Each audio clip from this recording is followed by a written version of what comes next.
Getting a diagnosis is actually disempowering on your healing journey.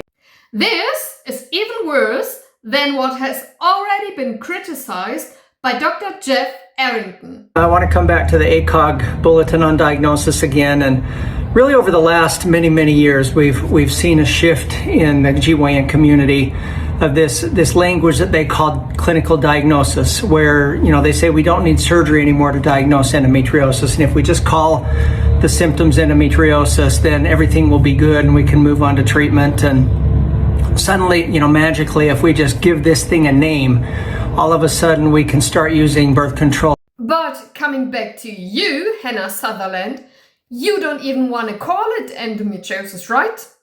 So, can I ask you why? Maybe because they shall book an appointment with you and you want to guide them on their healing journey, whatever that means.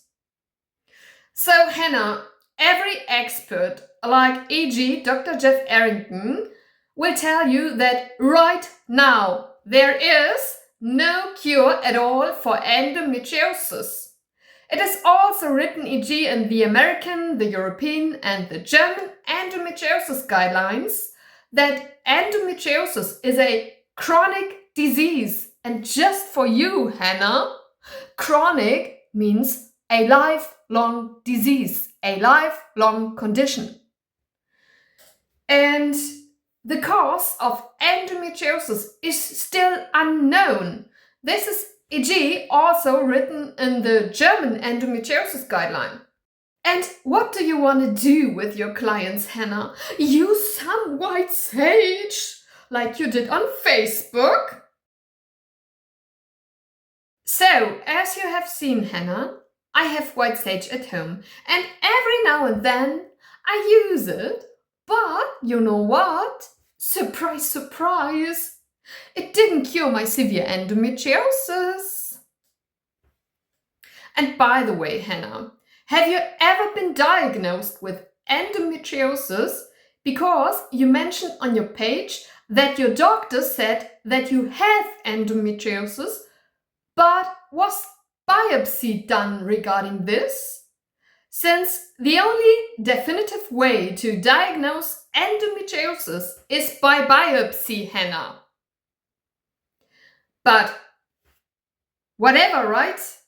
Because you just said to yourself that you don't have it, and then magically, all of a sudden, all your symptoms were gone.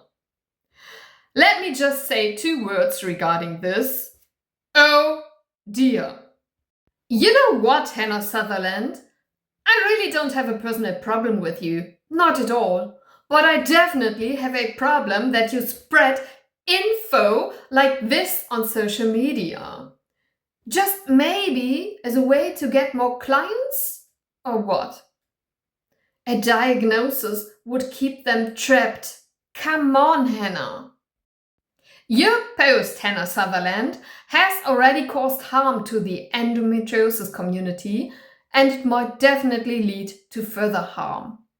What if some people do the same now and will tell themselves that they don't have endometriosis?